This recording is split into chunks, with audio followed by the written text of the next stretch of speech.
নমস্কার বন্ধুরা, যে যেখান থেকে আমার ভিডিওটি দেখছেন, আশা করি সবাই ভালো আছেন, সুস্থ আছেন। তো চলে আসলাম নতুন আরেকটি ভিডিও নিয়ে।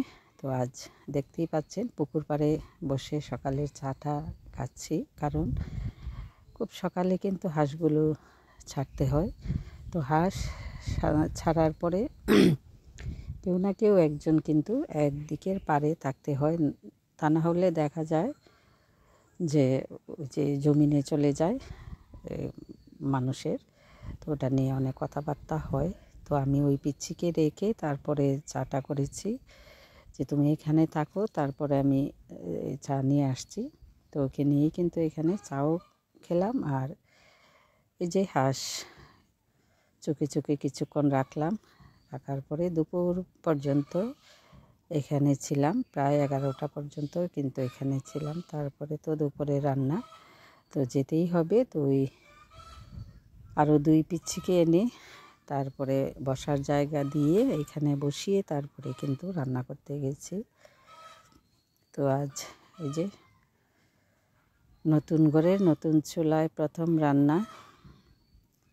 তো প্রথম রান্না আজ এই অনেক দিন হলো শুটকি তরকারি খাওয়া হয়নি, কারণ বাড়িতে একা, তো একা মানুষ শুটকি রান্না করলে তো শেষ আর হবে না। তারপরেও চিন্তা করলাম যে না, একটু রান্না করি।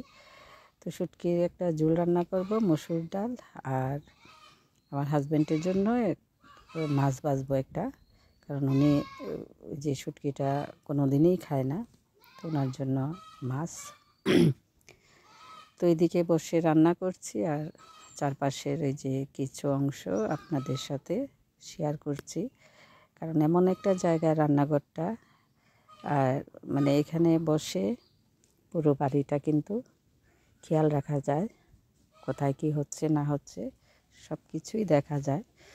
আর আমি এরকম রান্নাঘরটাই চেয়েছিলাম, যে যেন এখানে বসে আমি কে আসছে কে যাচ্ছে, তারপর হাঁস মুরগি অনেক কিছুই আছে, তো সবগুলোই যেন আমি এখান থেকে উপভোগ করতে পারি। এই জন্যই এই খোলামেলা রান্নাঘরটা বানানো।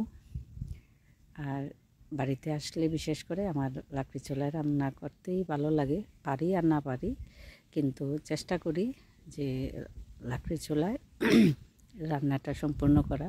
কারণ অনেক লাকড়ি থাকে, যেহেতু প্রচুর গাছ, লাকড়ির কোনো শেষ নেই। তো গ্যাসটা ফুরিয়ে গেলে আনাটা অনেক কষ্টকর, কারণ গ্রামের বাড়ি, সবার বাড়িতে কিন্তু ওই যে যোগাযোগ ব্যবস্থাটা একরকম থাকে না।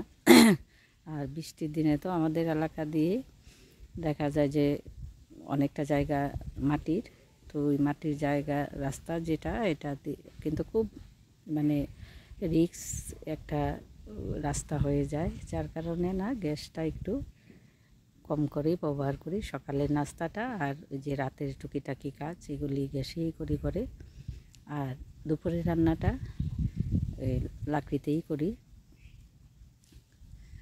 তো এই যে আপনাদের সাথে কথা বলতে বলতে তরকারিটা হয়ে গেছে। তো আমার তো ভিডিও আসলে ওই রেকর্ডিং করাও হয়নি ঠিকমতো, দেখাও হয়নি ঠিকমতো, ছাড়াও হয়নি ঠিকমতো, সব মিলিয়েই কিন্তু একটা এলোমেলো অবস্থার মধ্যে আছি। তো যে কদিন বাড়িতে আছি এরকমই হবে, যেহেতু আমার সাথে কেউ নেই। যদি ছেলে মেয়ে কেউ একজন থাকতো তাহলেও কিন্তু এতটা হতো না, কারণ ওরা আমার পাশে থাকলে বাড়ি আসলে দেখা যায় যে ওরা এই ভিডিও করার কাজটা ওরা নিজেরা করে ফেলে, তারপর অনেক সময় এডিটও করে ফেলে ছোটো মেয়েটা। তো যেহেতু একা সব দিক সামলিয়ে কিন্তু আমি এই রেকর্ডিংও করতে পারি না, তারপরে আবার এডিট করার সময়ও পাই না, সব মিলিয়েই কিন্তু আমি খুব ঝামেলায় থাকি। কেন থাকি তাও আমি ব্যাখ্যা করতে পারবো না, কিভাবে যে সারাদিন চলে যায় আমি নিজেও জানি না। তো এই যে এদিকে রান্না বসিয়ে ডাল বসিয়ে আসছে, এসে দেখি মুরগি একটা ডিম পেড়েছে।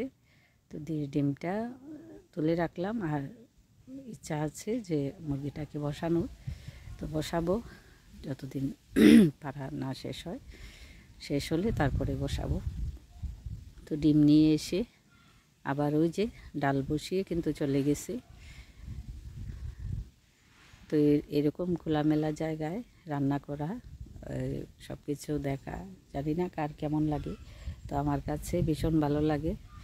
এই অনেকেই প্রথম যখন আমি এই রান্নাঘরের কাজটা শুরু করেছিলাম, তখন অনেক প্রতিবেশীরা এসে বলে গেছে যে এই কেন খোলা রাখলাম, কেন দরজা দিলাম না, হ্যাঁ বৃষ্টির জল আসবে, লাকড়ি ভিজে যাবে, অনেক কিছুই কিন্তু বলে গেছে। কিন্তু এখন যখন আমি রান্না করতে বসি, তো অনেকে এসে বলে যে না, অনেক ভালো হয়েছে, যে ধোঁয়া থাকবে না।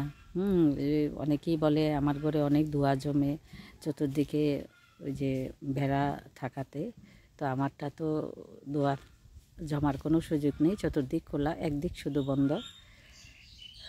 তো আমি আমার মতো করেই কিন্তু রান্নাঘরটা তৈরি করেছি, ভালো মন্দ জানি না। তো জোড়াতালির রান্নাঘর, কিন্তু এখানে রান্না করতে অনেক ভালো লাগে। তো এই যে ডাল হয়ে গেছে, তো এখন মাছটা শুধু ভাজবো, এক পিস মাছ। তো নিজেই তো শুটকি খাবেন না, তো ডাল আর এই যে মাছের ভাজি, আর দুজন মানুষের রান্না কি আর করব। তো কোনো রকম একটু আধটু, এই যে আজকে যেটা করেছি দেখা যাবে যে অনেকটা থেকে যাবে, তো কালকে হয়তো আর রান্না করতেই হবে না, এরকম। আর পাশে তো আত্মীয় স্বজন আছে, প্রতিদিনই তরকারি আসে, তো অনেক সময় রান্নাও করতে হয় না। এই সব মিলিয়ে আর কি ভালো লাগার একটা জায়গা বাড়ি। কিন্তু দিন শেষে হয় কি, যে আপনাদেরকে সময় দিতে পারি না, আপনাদের ভিডিও দেখতে পারি না, যার কারণে নিজেরও ক্ষতি। তো যাদেরকে এতদিন একসাথে পেয়েছি, সবার সাথে আমি যে যোগাযোগও রাখতে পারি না। তো অনেকে হয়তো ভাববেন যে ইচ্ছাকৃত, কিন্তু এটা মোটেও ইচ্ছাকৃত না। তো নিজের বাড়িতে আসলে, তো যারা বাড়িতে যান তারা বলতে পারবেন যে বাড়ি আসলে কীরকম ব্যস্ততা বেড়ে যায়। আর নিজে যদি দায়িত্বে থাকা হয়, আর একটা আছে যে শ্বশুর শাশুড়ি সবাই আছে, এটা অন্যরকম। আর আমি নিজেই বাড়ির দায়িত্বে, যার কারণে না আমার সময়টা বের করতে একটু সময় লাগে।